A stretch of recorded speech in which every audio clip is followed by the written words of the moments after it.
I stood on that resort balcony, my arms reaching forward into empty air, watching my mother drop my 3-week-old daughter over the railing. She had just screamed that we didn't need a disabled child in our family, that Emma should be thrown into the sea. Everything stopped, the ocean wind, the screaming guests, my own heartbeat. My baby was falling, and I couldn't reach her. The next day, my mother called me from jail, her voice trembling, begging me to understand. But how do you understand the unthinkable? 6 months before that nightmare, I was sitting in Dr. Martinez's office, staring at a pregnancy test that had just turned positive. My husband Greg squeezed my hand so tight I thought my fingers might break, but I didn't care. We had been trying for 8 months, and finally, we were going to be parents. Greg and I had been together since high school. We were those annoying people who found their person at 16 and never looked back. He proposed the day after we graduated college, and we got married in a small ceremony 3 years ago at his parents' vineyard in Napa Valley. Life felt like it was unfolding exactly as it should.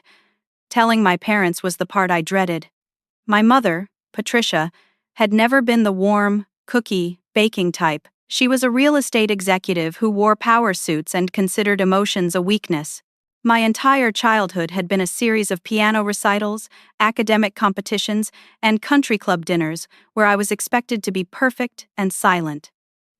I learned early that my mother's love came with conditions. When we told her about the pregnancy, she set down her wine glass and looked at me with those cold blue eyes. "Are you sure you're ready for this?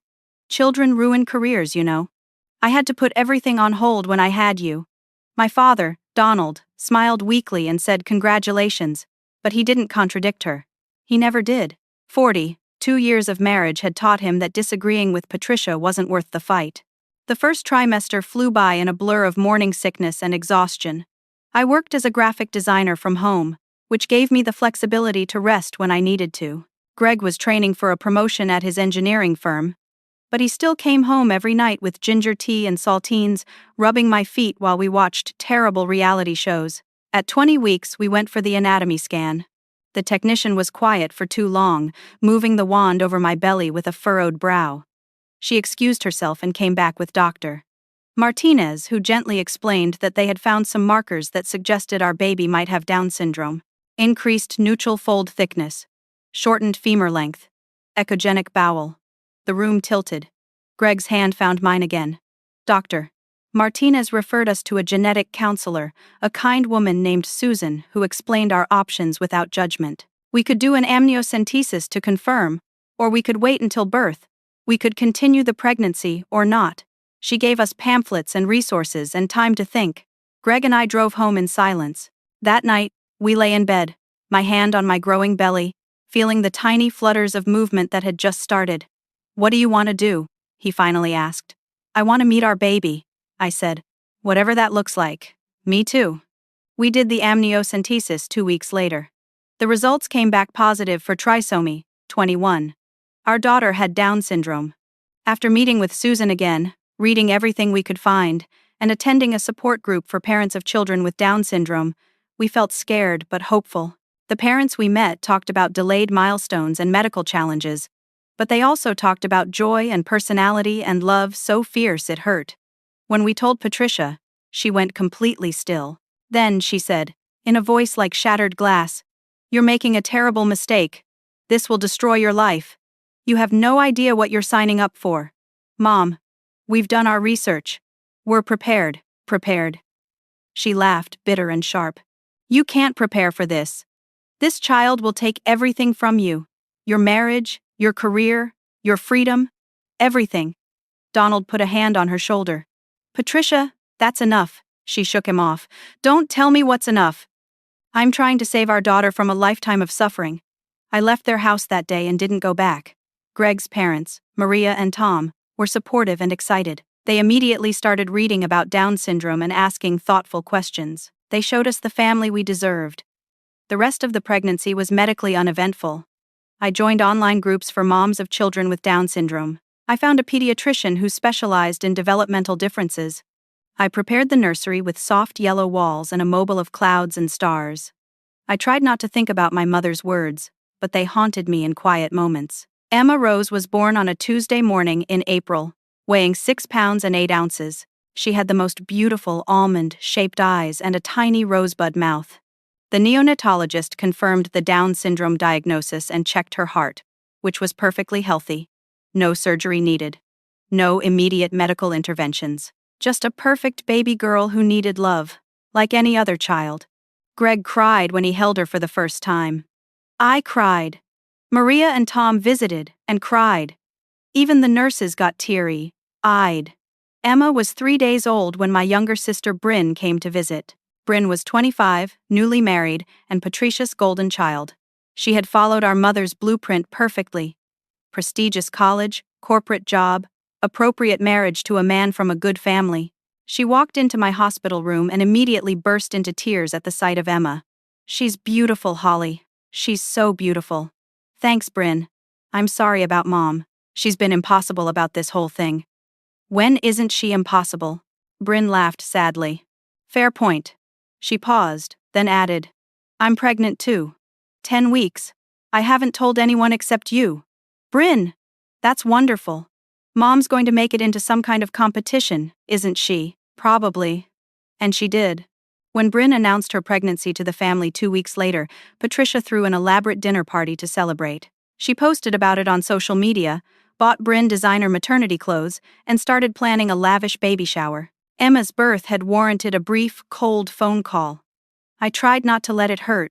I focused on Emma, on learning her cries and her patterns, on the way she gripped my finger with surprising strength. Greg went back to work after 2 weeks of paternity leave, and I settled into the exhausting, beautiful rhythm of new motherhood.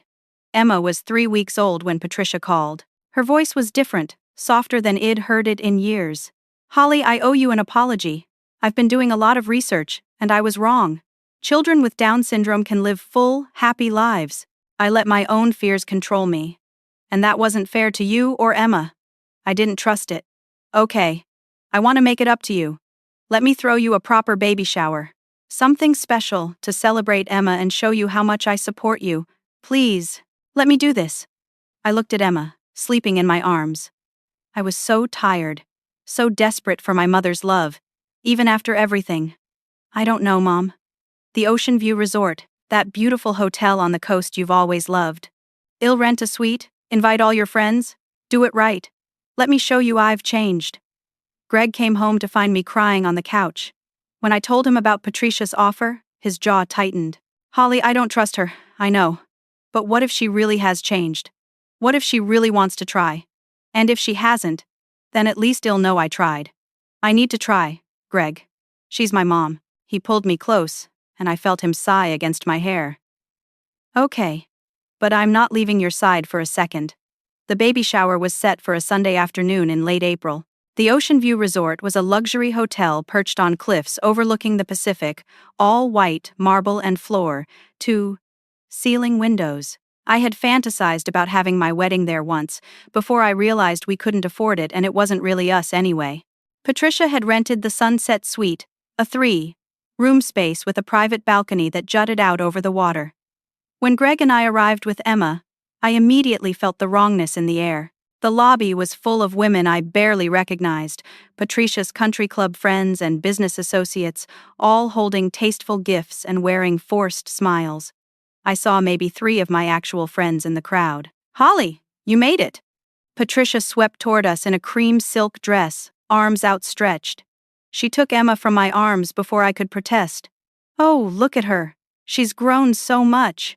Emma was wearing the little white dress with yellow daisies that Maria had bought her. Patricia held her at arm's length, examining her like a piece of art. She looks almost normal in this light. Maybe the doctors were wrong about how severe it would be.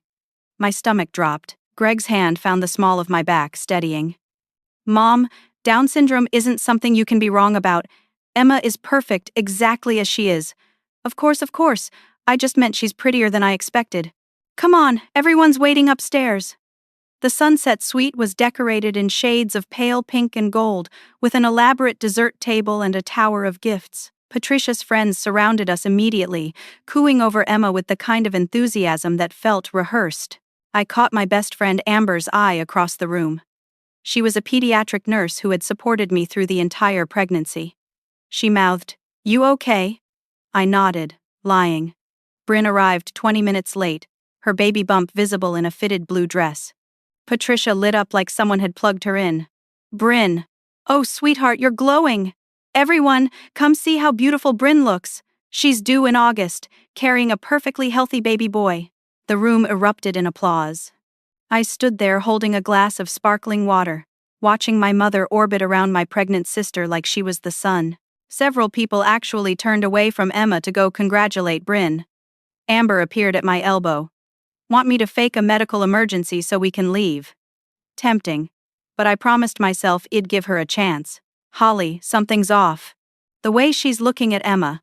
I've worked with enough families to recognize when someone's in denial or worse. What's worse than denial? Resentment. We opened gifts. Most were generic. Diapers, wipes, plain white onesies. Nothing personalized. Nothing that showed Patricia or anyone else had actually thought about Emma as an individual. Then Patricia handed me a large box wrapped in silver paper. "This one's from me," she said, smiling that smile that didn't reach her eyes. Inside was a book. Alternative Care Options for Special Needs Children. Tucked inside the front cover was a glossy brochure for Loving Arms Adoption Agency, with a section highlighted, Placing Children with Developmental Disabilities in Specialized Care Homes. The room went silent. Greg took the book from my shaking hands and stared at Patricia. "What is this?" His voice was dangerously quiet. "It's just information," Patricia said smoothly. "Options. In case things become too difficult. There's no shame in admitting you're overwhelmed." "We're not overwhelmed," I said. "And we're not giving up our daughter. I'm just being practical, Holly. Let's not be dramatic." Amber took Emma from a nearby guest who had been holding her. "I think we should go." But I couldn't leave. Not yet. I needed to see this through. To prove to myself that my mother was capable of real support. Or to finally accept that she wasn't. "No," I said. "We're staying." The party continued with forced cheerfulness. Patricia kept making little comments, small cuts disguised as concern. "You look tired, Holly. Are you getting any sleep?" "Emma seems fussy. Is that normal for her condition?" "Greg, you must be under so much stress. How's work going?" Donald spent most of the time on the balcony, making phone calls. When I went out to check on him, he put his arm around me. "I'm proud of you, honey. You're doing great." "Thanks, Dad." His phone rang, Patricia's ringtone. He straightened immediately. "I should take this." And just like that, he chose her over me again. As the party wound down, Patricia clapped her hands together. "Everyone, let's go out to the balcony for photos. The sunset is going to be gorgeous, and I want to get some pictures with the ocean view." The balcony was beautiful, I had to admit. It wrapped around the corner of the building, with a glass railing that made it feel like you were standing in the sky. The ocean stretched out forever below. Waves crashing against rocks 5 stories down. People filed out, phones ready. Patricia reached for Emma. "Let me hold my granddaughter for a photo." Every instinct in my body screamed no. But Amber was there, and Greg, and a dozen other people. What could happen? I handed Emma over.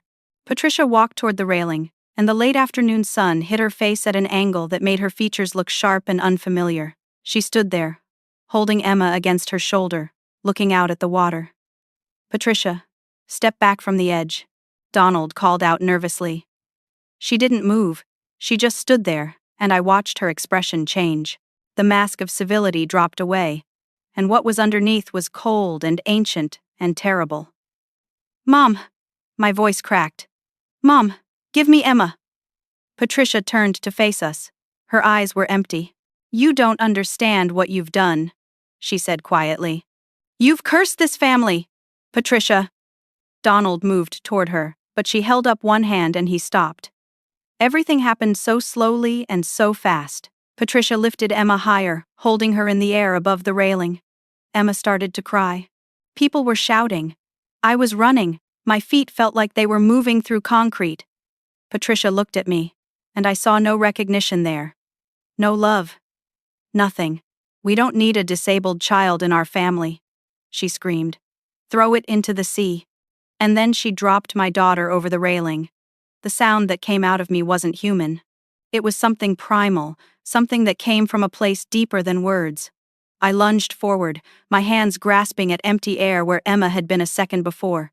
Greg moved faster than I'd ever seen him move. He vaulted over the railing without hesitation, his body twisting as he went over. People were screaming. Bryn was screaming at Patricia, shaking her. Patricia stood there with her empty hands, staring at them like she didn't recognize them as her own. I couldn't breathe.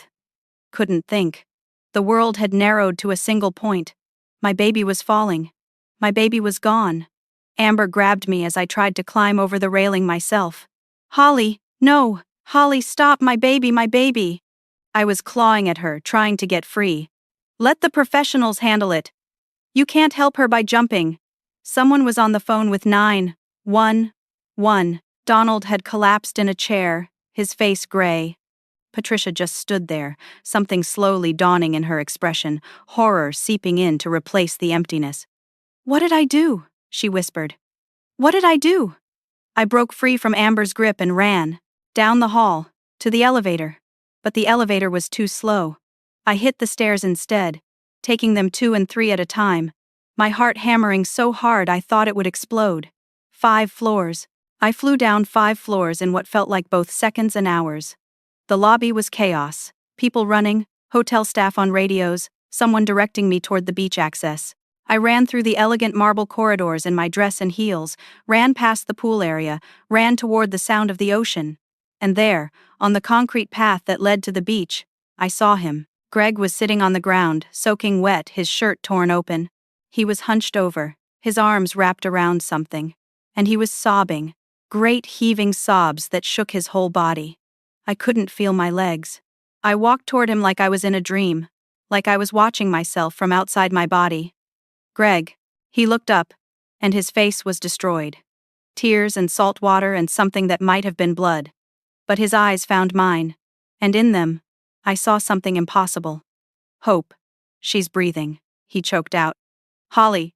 She's breathing." I dropped to my knees beside him. He opened his arms, and there was Emma, wrapped in his torn shirt, her tiny chest rising and falling. She was crying. That sharp, newborn wail that I'd heard 1,000 times in the past 3 weeks. The most beautiful sound I'd ever heard. How? I couldn't process it. Couldn't understand how this was real. "The pool," he gasped. "There's a decorative pool right below the balcony. I saw it when we arrived. I jumped, tried to get there first, catch her, cushion the fall. I broke my arm, I think. Maybe my ribs, but I got her, Holly. I got her." Paramedics were running toward us. I held Emma against me, feeling her warmth, her realness. She was here. She was alive. The next hours were a blur of emergency rooms and examinations. Emma was checked from head to toe, every scan, every test. Miraculous, the doctors kept saying. Impossible. The water had cushioned her fall. Greg's body had cushioned her landing. The angle had been just right, an inch different, and the story would have ended another way. But it didn't. Emma had no injuries, not a broken bone, not internal bleeding, nothing. She was in shock, they said. They wanted to monitor her overnight. But she was alive and whole and perfect. Greg wasn't as lucky. His right arm was broken in 2 places, 3 ribs fractured, lacerations across his back from hitting the pool's edge. They took him into surgery to set the arm while I stayed with Emma, unable to let her go, unable to stop touching her to make sure she was real. Detective Sarah Brennan came to take my statement around midnight. She was in her 40s, with kind eyes and a no-nonsense demeanor. She sat beside my hospital chair and asked me to walk her through everything. I told her. All of it. The pregnancy, Patricia's reaction, the terrible baby shower, the moment on the balcony. My voice was flat, mechanical. I felt like I was describing something that had happened to someone else. "Your mother has been arrested," Detective Brennan said. "She's being charged with attempted murder. The evidence is overwhelming. Multiple witnesses, video from someone's phone. She won't make bail on this." "Good. I know this is incredibly difficult. Is there anything else you can tell me that might be relevant?" I shook my head. I didn't know anything else. I didn't understand any of it. Amber stayed with me through the night, holding my hand when the nurses came to check Emma's vitals, bringing me terrible hospital coffee that I didn't drink. Around 3 in the morning, Donald showed up. He looked like Head, aged 20 years. His hair was disheveled, his eyes red, rimmed. He stood in the doorway of Emma's hospital room, not coming in. Can I see her? No. Holly, please. I'm her grandfather. You let this happen. I didn't know she would actually do something like this. The words hit me like a physical blow. Actually do something? You knew she was thinking about it. His face crumpled. Not exactly. I mean, she'd been saying some things these past few weeks. Dark things. But I thought she was just venting, just processing. I never imagined she'd act on it. Get out. My voice was ice. Get out, and don't come back. Holly, I'm your father. You're a coward. And you don't get to see my daughter. Ever. He left, shoulders shaking with silent sobs. Amber squeezed my hand. You did the right thing. I didn't feel like I'd done anything right. I felt like I'd failed Emma by exposing her to Patricia in the first place. By hoping my mother could change when everything in my life's experience should have taught me otherwise. Greg came back from surgery around dawn, his arm in a cast, his torso wrapped. He wouldn't take the strong pain medication because he wanted to be alert for Emma. He sat in the chair beside her hospital crib, one hand on the bars, watching her sleep. I thought I lost her, he whispered. When she went over, I thought that was it. I thought I'd failed you both. You saved her. Greg, you saved her life. I had to. She's our whole world. By morning, the story had hit the local news. Father saves infant daughter in 5. Story fall ran on every channel. Reporters were calling the hospital, trying to get statements. The hospital security had to keep them away from our floor. Bryn came by around 10, her eyes swollen from crying. I'm so sorry, she kept saying. I'm so sorry. I should have seen it. I should have stopped her. I couldn't comfort her. I had nothing left inside me to give anyone except Emma. A hospital social worker named Carol came to see me. She was gentle but direct. Mrs. Thompson, what you've experienced is severe trauma. I'd like to recommend some resources for therapy, both for you individually and as a couple. I'm fine. You're not fine. No one would be fine. And that's okay. But you need support to process this. She left pamphlets on the table. I didn't look at them. Emma was cleared to go home that afternoon. The doctors said it was the most remarkable case they'd ever seen. They wanted follow-up appointments, wanted to monitor her development, but she was medically stable. We drove home in silence, Emma sleeping in her car seat.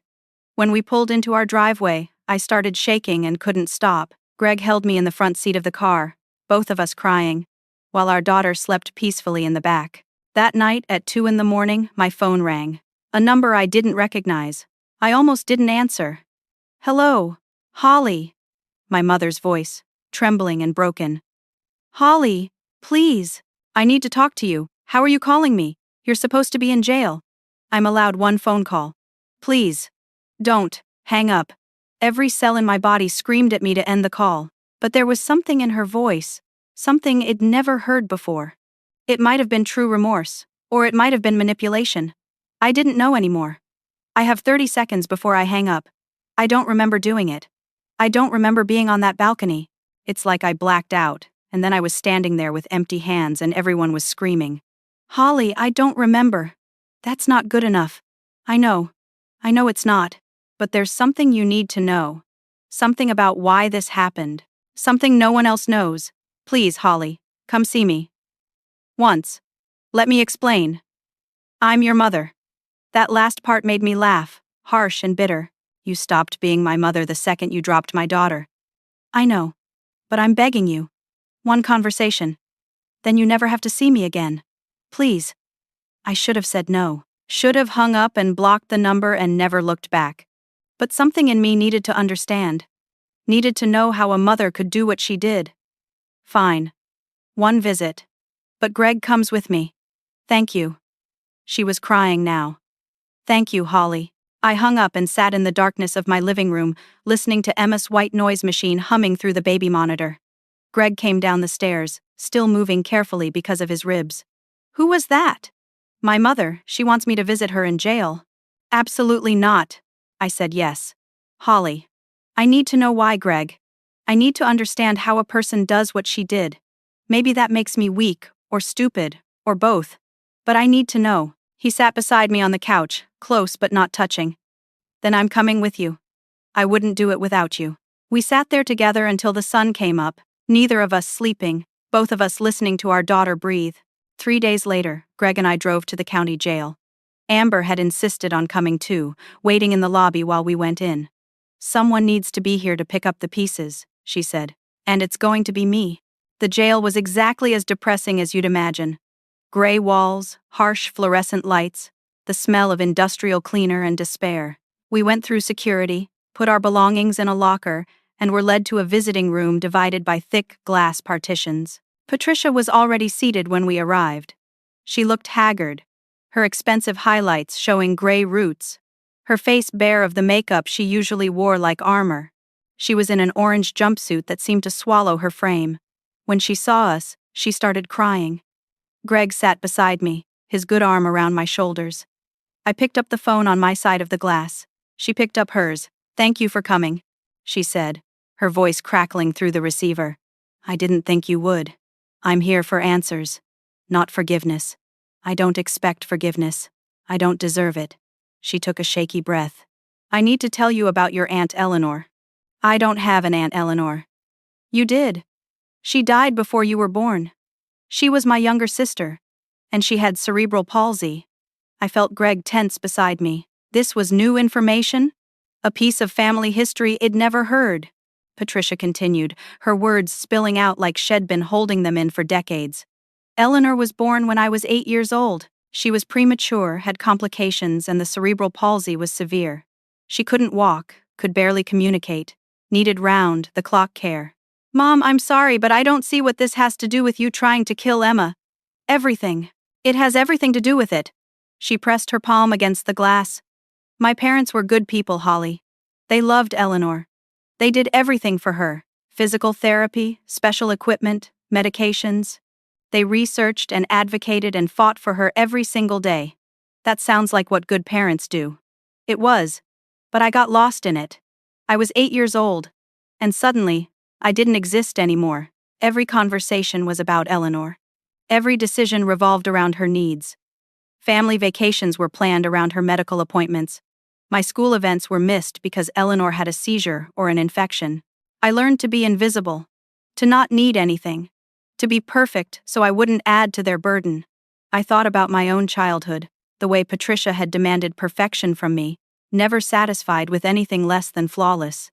Suddenly, it had context. Eleanor died when she was 12. Complications from pneumonia, and my parents were destroyed. They had poured everything into keeping her alive, and when she was gone, they didn't know how to be people anymore. My father started drinking. My mother fell into depression so deep she barely spoke for 2 years, and I was 16, trying to hold our family together, believing that if I'd been a better daughter, maybe they'd have noticed me. Maybe it'd have been enough. "So you decided to recreate that trauma with your own daughters." I couldn't keep the bitterness out of my voice. "No. I decided I would never let disability destroy another family. I went to therapy in my 20s, was diagnosed with obsessive, compulsive personality disorder, unresolved childhood trauma. I took medication. I thought I'd dealt with it. I got married, had you and Bryn, built a successful career. I thought I'd broken the cycle, but you didn't. When you told me Emma had Down syndrome, something broke in me. I stopped taking my medication. I told myself I didn't need it anymore, that I was fine. But I wasn't fine. I started having these thoughts, these terrible thoughts about how Emma would ruin your life the way Eleanor ruined mine, how you'd lose yourself taking care of her, how Greg would leave, how Bryn's perfect baby would make Emma's differences even more obvious." Greg leaned forward. "So you decided the solution was murder." Patricia flinched. "I know how it sounds. I know what I did. But in my mind, I was saving you. Saving Emma from a life of suffering. Saving your family from falling apart the way mine did." The thoughts got louder and louder, and I couldn't make them stop. I planned that baby shower, thinking maybe if I saw her, held her, it'd feel differently. But when I held her on that balcony and looked at her face, all I could see was Eleanor. All I could feel was that 8-year-old girl being erased. And something just snapped. "You blacked out," I said flatly. "I know you don't believe me. The police don't believe me either. But it's the truth." One moment I was standing there, and the next everyone was screaming and my hands were empty. It was like watching myself from outside my body. We sat in silence for a moment. Greg was rigid with anger beside me. I felt hollowed out, like Patricia's confession had scooped out everything inside me and left me empty. "I'm getting help here," Patricia said quietly. "Real help. Psychiatric evaluation? Medication again? Intensive therapy? I know it doesn't fix what I did. Nothing can fix it. But I need you to know that I'm not that person anymore. The person who dropped Emma isn't me. It's the sick, broken part of me that I let take over. Emma almost died. I know. Greg broke his arm and 3 ribs saving her. I know. You destroyed our family. I know." She was sobbing now, her face crumpling. "I know, and I have to live with that every day. I see her falling every time I close my eyes. I hear the screaming. I feel my hands letting go. It's my private hell, and I deserve it." I stood up. "I don't know if I'll ever be able to forgive you. I don't know if I even want to try, but I need you to understand something. Emma is perfect. She's smart and funny and full of joy. She's the best thing that ever happened to me. And you'll never know that because you'll never see her again. I understand. No, you don't. You still think she's broken. You still think she's a burden. But the only broken thing in this family is you." I hung up the phone. Greg did the same. We walked out together, leaving Patricia crying behind the glass. In the lobby, Amber stood up immediately. "How did it go?" She told me about her sister. About her trauma. Like that's supposed to excuse trying to kill my daughter. Trauma explains things. It doesn't excuse them. We drove home, and I felt lighter somehow. Like seeing Patricia in that orange jumpsuit behind glass had finally severed something. She was no longer my mother. She was just a woman who had done a terrible thing, and she was going to prison for it. But I wasn't done. I had one more person to confront. That evening, I drove to the house I'd grown up in. Donald answered the door looking worse than he had at the hospital, unshaven and disheveled. "Holly, I didn't expect you. We need to talk. Now." He let me in. The house was a mess, dishes in the sink, mail piled on the counter. Had been living alone since Patricia's arrest, and it showed. We sat in the living room where I'd spent countless uncomfortable family dinners. I didn't waste time on pleasantries. Mom told me about Eleanor, about her trauma, but there's more, isn't there? Something you're not telling me. He wouldn't meet my eyes. "Dad, tell me the truth. All of it." He broke. It poured out of him like poison from a wound. 3 weeks before the baby shower, Head found Patricia's journal. She'd been writing in it for months, dark thoughts about Emma, about how the family would be better off without her, about how sometimes babies just die, and maybe that would be a mercy. "Why didn't you tell anyone?" I was shaking with rage. "Why didn't you get her help? Call the police? Tell me." I was scared. Your mother is a force of nature when she's well. When she's not well, she's terrifying. I thought if I just stayed close, kept an eye on her, I could prevent anything from happening. I thought I could handle it. Your cowardice almost killed my daughter. I know. He was crying now. I know, and I'll never forgive myself. I should have been stronger. I should have protected you and Emma. But I've spent 42 years learning not to stand up to your mother, and I didn't know how to start. You're an accomplice.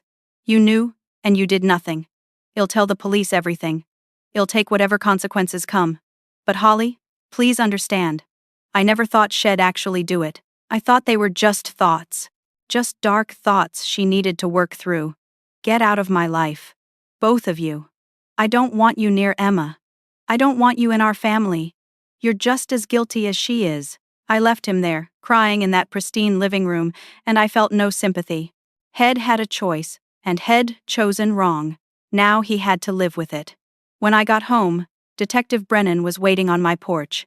"Mrs. Thompson, do you have a moment?" "Always."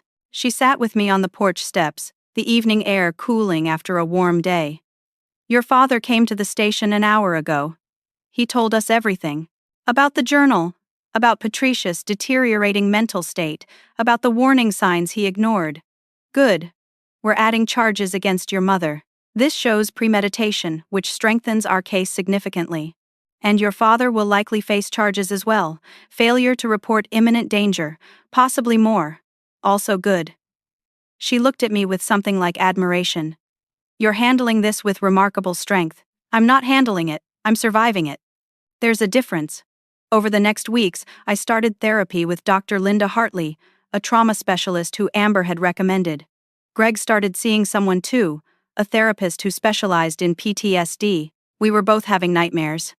Greg would wake up gasping, convinced head missed, convinced Emma had fallen into the rocks instead of the pool. I would wake up reaching for her, needing to feel her breathing beside me. We went to couples therapy together, learning how to talk about the trauma without letting it consume us, learning how to be present for each other when we were both drowning. Emma was thriving. Her pediatrician marveled at her progress. She was hitting her milestones, learning to track objects with her eyes, responding to our voices. We started early intervention services, working with therapists who understood Down syndrome and could help us support her development. Bryn reached out regularly. At first, I couldn't talk to her. She represented everything Patricia had wanted, the perfect child with the perfect pregnancy. But slowly, I realized that Bryn had been a victim of Patricia's dysfunction too, just in different ways. Shed spent her whole life performing, trying to earn a love that came with conditions. One afternoon, she came over for coffee. Her belly was round now, obviously pregnant. We sat in my living room with Emma sleeping nearby. I'm scared, Bryn admitted. What if I turn into her? What if I do to my son what she did to us? Are you in therapy? Started last week. Then you're already doing better than she did. She stopped getting help. She convinced herself she didn't need it. You're choosing differently. I'm going to have a son, and you have Emma, and they're going to be cousins. I want them to know each other. I want to be the aunt she deserves. I want that too. It was a small bridge, but it was something. We were both trying to build new family structures from the rubble of the old ones. I started a blog called Emma's Journey, documenting our life, the challenges and the joys, the reality of raising a child with Down syndrome. I wrote about the developmental milestones, the medical appointments, the early intervention therapies. But I also wrote about her personality emerging, the way she smiled at me, the sound of her laugh. The blog went viral. Thousands of parents reached out, sharing their own stories. Stories of family rejection, of people who didn't understand, of fighting for their children's right to exist and thrive. I realized we weren't alone. This pattern of ableism and fear was everywhere.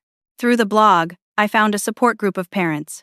One woman, Janet, became a close friend. Her daughter Claire was 2 and had Down syndrome. She'd been through her own family trauma and come out the other side. It gets easier, she told me over coffee one day. Not because the challenges go away, but because you get stronger. You learn who your real family is. And it's not always the people you're related to by blood. 6 months after the balcony, Patricia's trial date was set. The prosecutor called me into her office to discuss the case. We have overwhelming evidence, she said. Video footage, multiple witnesses, your father's testimony about premeditation. We're looking at 20 to 30 years, possibly more. Good. There's something else. Patricia's lawyers are pushing for a plea deal. They're arguing diminished capacity due to mental illness. They want a sentence with mandatory psychiatric treatment at a facility instead of a traditional prison. What does that look like? 10 to 15 years in a psychiatric facility with intensive treatment. She'd be evaluated regularly, and if she's deemed a continued danger, the sentence could be extended. I sat with that information. Justice versus healing. Punishment versus accountability. I need time to think about it. Of course. You'll have the opportunity to give a victim impact statement either way. I wanted you to know your options. I talked to Greg about it, to Dr. Hartley, to Amber and Janet. Everyone had different opinions. But ultimately, the choice was mine.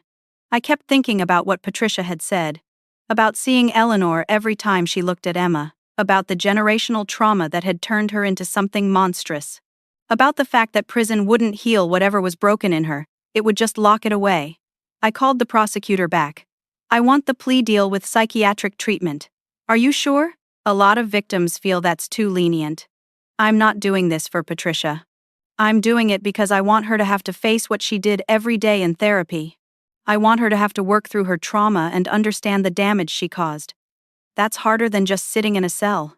And if there's even a chance she can become someone who understands what Emma's life is worth, then maybe some good can come from this nightmare. The prosecutor agreed to recommend the plea deal to the judge, pending my victim impact statement. I had 3 weeks to prepare what I wanted to say. 3 weeks to find words for something that felt beyond language. The victim impact statement hearing was held in a small courtroom, nothing like the dramatic trials you see on television. Patricia sat at a table with her lawyers, wearing a gray suit they'd brought for her. She looked small and defeated. The judge, a woman in her 60s named Judge Martinez, read through the charges and the plea agreement. Then she turned to me. "Mrs. Thompson, you have the right to address the court and the defendant, whenever you're ready." I stood up. My hands were shaking, so I gripped the podium. Emma was with Maria and Tom, safe at home. Greg sat in the front row behind me, his presence anchoring me. I looked at Patricia. She wouldn't meet my eyes. "Your Honor, my name is Holly Thompson, and I'm here to talk about the day my mother tried to kill my daughter." My voice was steady, stronger than I felt. 6 months ago, I stood on a balcony and watched my 3-week-old daughter fall 5 stories toward the ocean. I watched my husband break his body trying to save her. I lived through those seconds that felt like hours, believing my child was dead. Patricia's shoulders shook with silent sobs. But Emma survived. Against all odds, through a combination of quick thinking, impossible timing, and sheer luck, she's alive. She's sitting at home right now with her grandparents, people who love her unconditionally, learning to roll over and babble and be a 6-month-old baby. She has no memory of what happened, but I do. My husband does. Everyone who was there does. Well, carry it forever. I took a breath. I've learned some things these past 6 months. I've learned that trauma doesn't excuse abuse, but it does explain it. My mother is sick. She's been sick for a long time, and she stopped getting help. She let her unhealed wounds turn into something poisonous, and that poison nearly killed my daughter. But I've also learned that punishment isn't the same as justice. Justice would be my mother understanding what she did. Justice would be her learning that my daughter's life has value, that disabled lives have value, that the fear she carried from her own childhood doesn't get to determine Emma's future. Patricia looked up at me then, her face destroyed. "So I'm asking this court to accept the plea agreement. Not because I forgive my mother, I don't know if I ever will, but because I believe the hardest thing for her will be mandatory therapy. Prison is easy in some ways.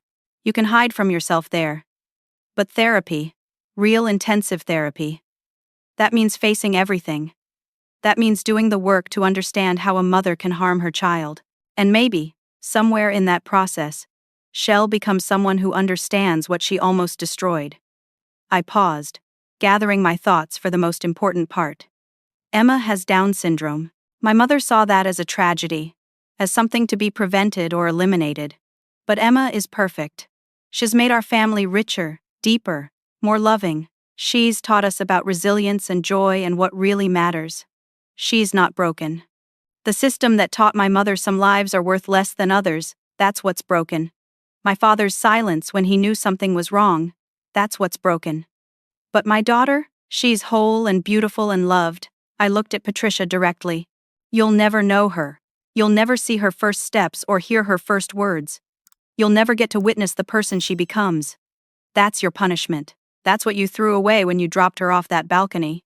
The rest of us get the gift of Emma's presence in our lives. You get the absence.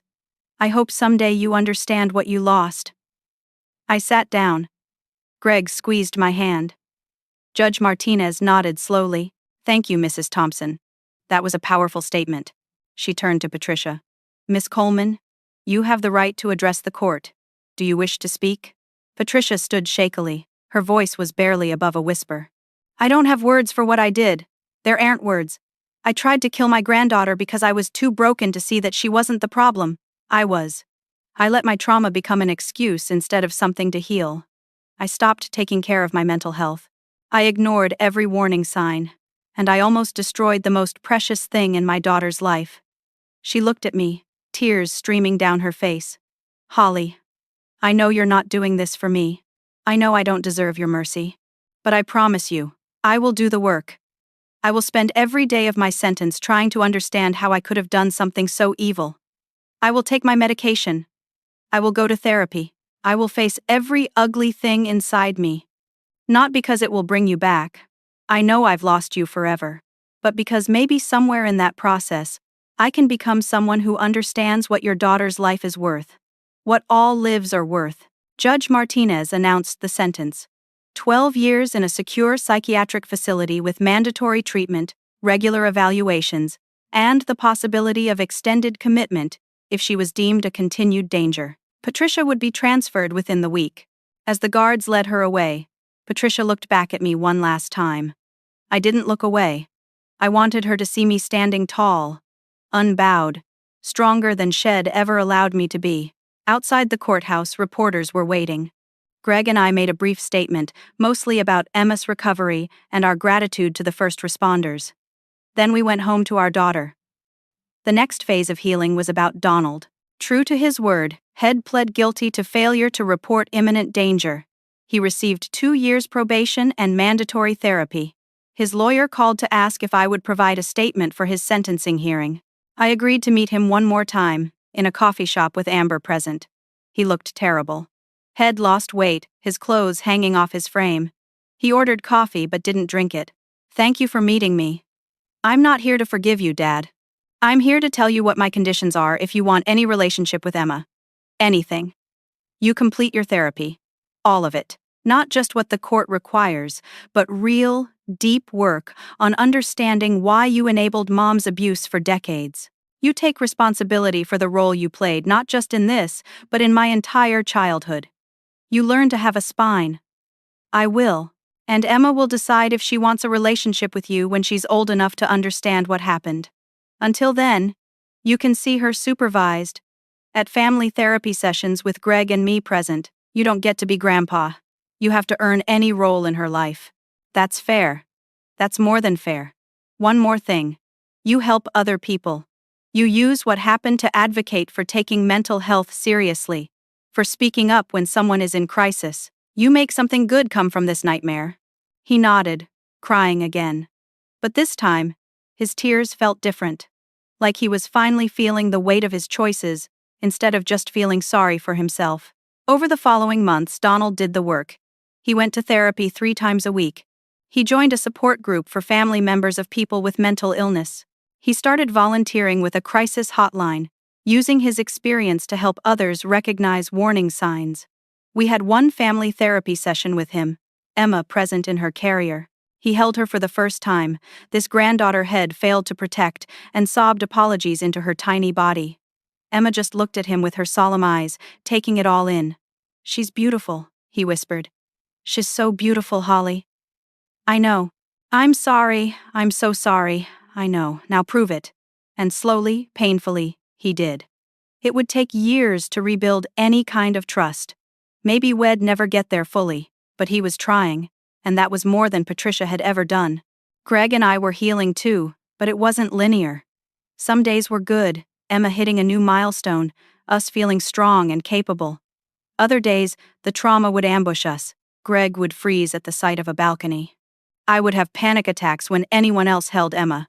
We worked through it with Dr. Hartley, learning coping mechanisms, learning to be patient with ourselves and each other. Bryn had her baby in August, a healthy boy named Jack. I went to visit them in the hospital, and when I held my nephew, I felt only love. No resentment, no comparison, just family. "Thank you for being here," Bryn said. "After everything, I wasn't sure you'd want to be part of this. You're not, Mom. You never were. You're my sister, and I love you." We cried together. 2 sisters trying to build something new from the broken pieces of our childhood. Through my blog, I connected with other parents and started organizing local meetups for families of children with Down syndrome. We'd gather at parks, sharing resources and stories and just being together. Emma loved these gatherings, babbling at the other babies, reaching for Claire's toys. Janet became like a sister to me. She'd been through her own fire with her family and understood in ways few people could. "You're going to be okay," she told me one day, watching Emma and Claire play. "Look at them, they don't know they're supposed to be limited, they just know they're loved. That's what you gave her. That's what your mother couldn't see." 1 year after the incident, I published my memoir. I'd been working on it through therapy, processing everything through writing. It was called The Fall and the Rise, a mother's journey through trauma, love, and breaking cycles. The book opened with that day on the balcony, then traced backward through my childhood, Patricia's trauma, the pregnancy, and finally forward through healing.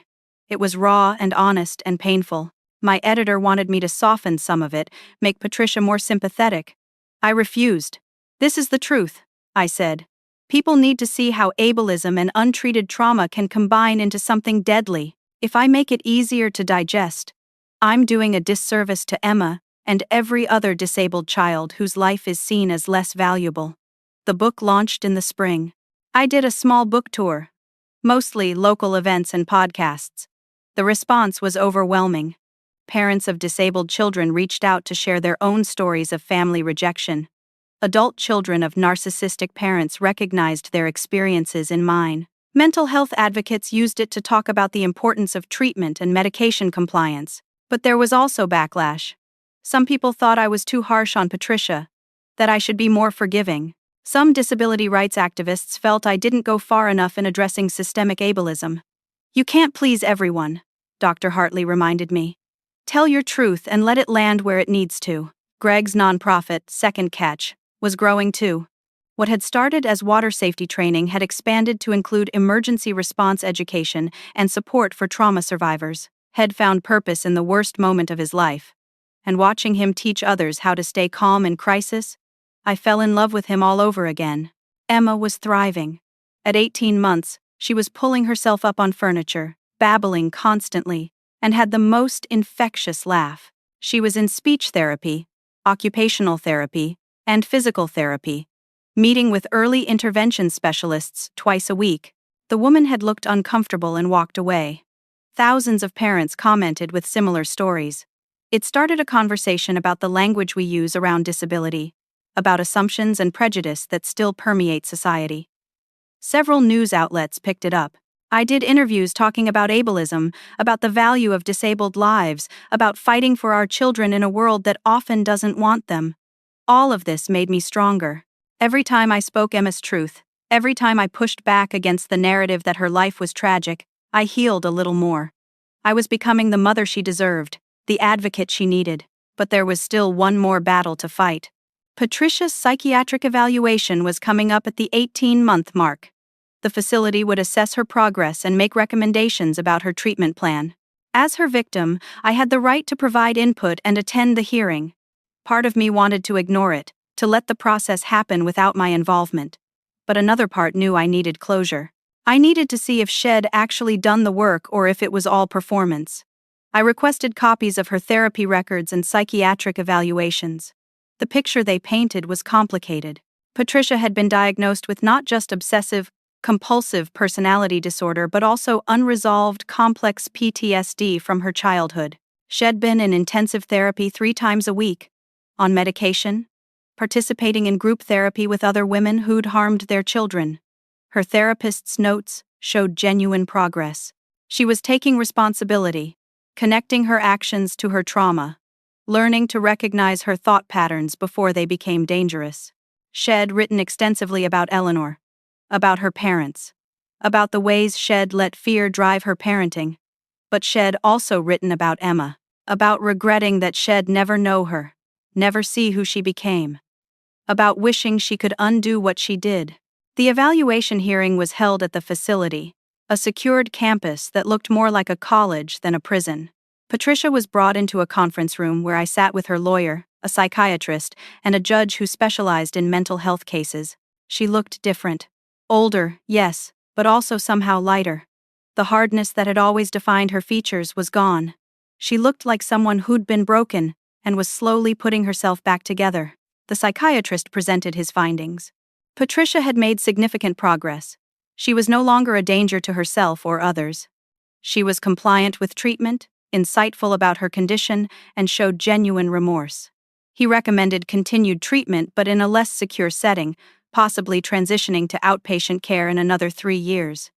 Then it was my turn to speak. I've read the reports, I said. And I believe Patricia has made progress. But progress isn't the same as redemption. She can understand what she did and still never undo it. Emma is 2 years old now. She's talking, walking, becoming a person. And Patricia has missed all of it because of her choices. Patricia looked at me, and I saw real pain in her eyes. I don't oppose the recommendation for less restrictive treatment, but I want it on record that Emma will never know her grandmother. That's not punishment, it's protection. Even if Patricia is fully healed, even if she spends the rest of her life doing good, she doesn't get access to the child she tried to kill. Some actions have permanent consequences. I understand, Patricia said quietly, and I agree. Emma deserves better than me. She deserves the family you've built for her. The judge accepted the psychiatrist's recommendations.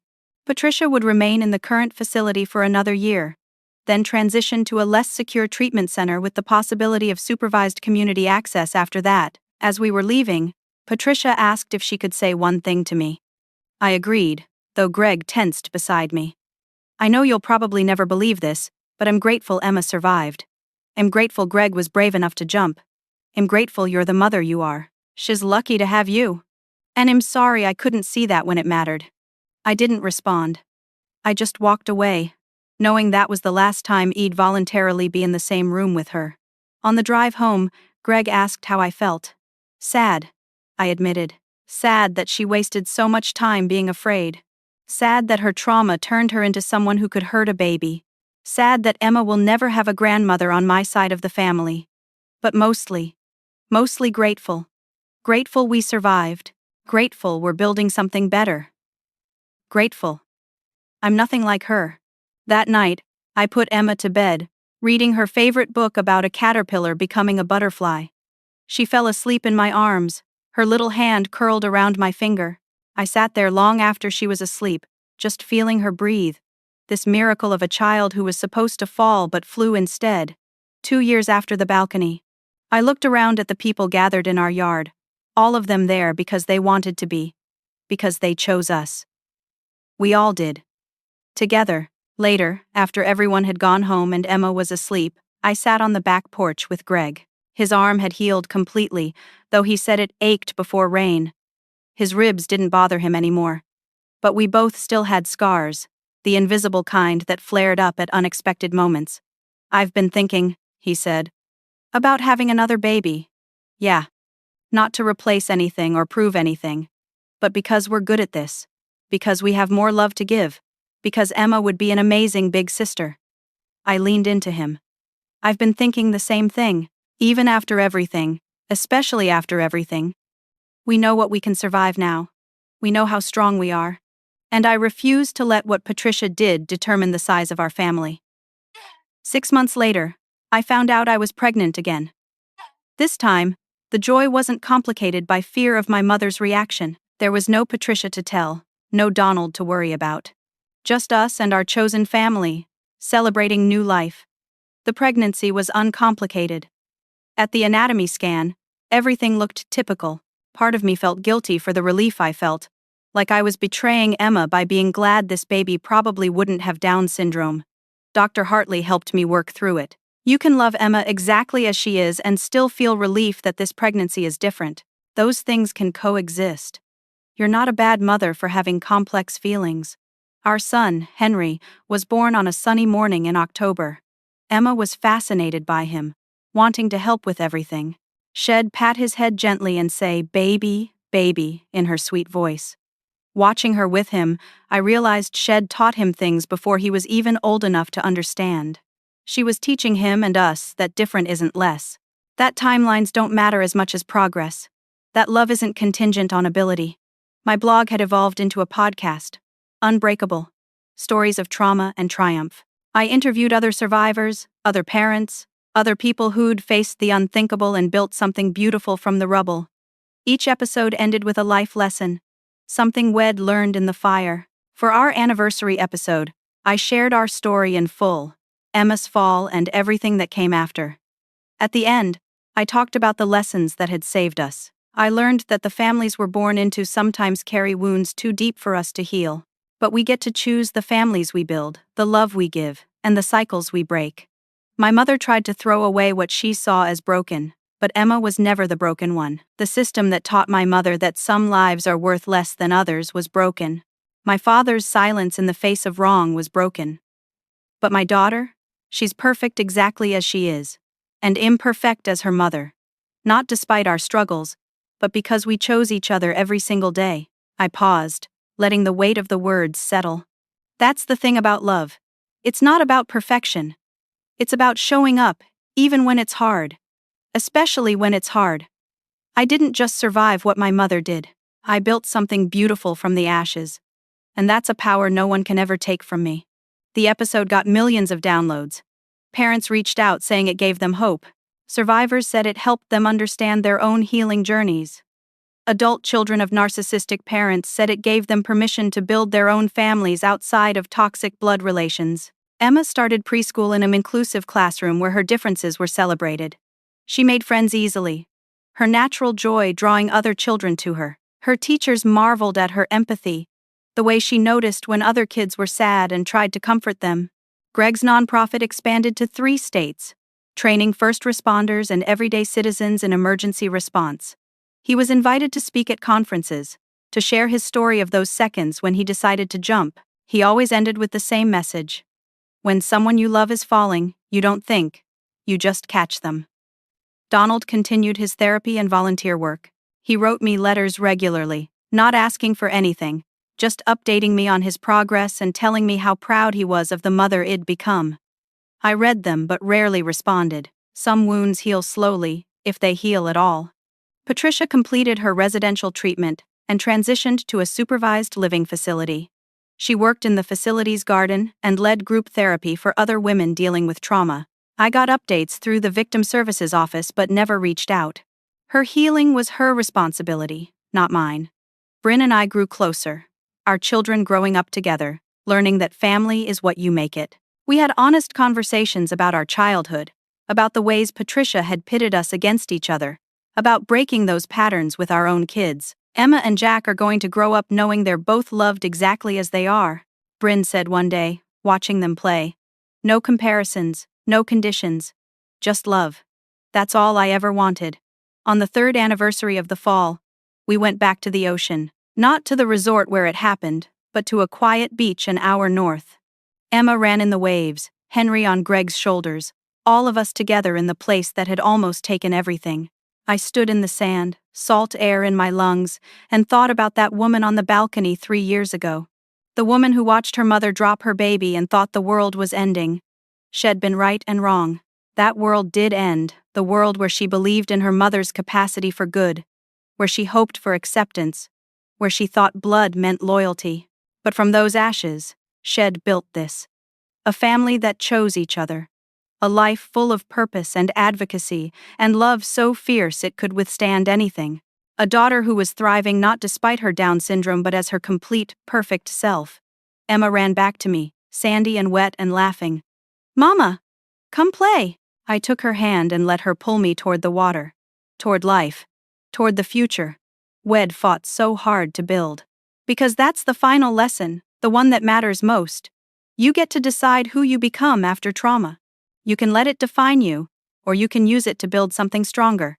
You can pass on generational wounds, or you can heal them and create new patterns. You can see disability as tragedy, or you can see it as part of the beautiful diversity of human existence.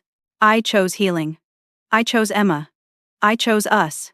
And I'd make that choice every single day for the rest of my life. As the sun set over the ocean, painting the sky in shades of orange and gold, Greg wrapped his arms around me from behind. Emma played at our feet, Henry dozing on a blanket nearby. This was our happy ending, not because everything was perfect, but because we were together, whole and free. The fall had tried to break us, but we flew instead. Now, I want to hear from you. Have you ever had to set boundaries with family members who didn't accept or support your children? How did you find the strength to build your own definition of family? Share your story in the comments below. Your experience might be exactly what someone else needs to hear today. If this story touched your heart or gave you hope, please hit the like button and subscribe to our channel for more real stories about resilience, healing, and choosing love over fear. Share this with someone who needs to know that survival is possible, that trauma doesn't have to be the end of the story. Thank you for listening, for bearing witness to Emma's story and ours. May you find the courage to protect what matters most, to build the family you deserve, and to know that your worth is never determined by someone else's inability to see it. Take care of yourselves and each other. Until next time.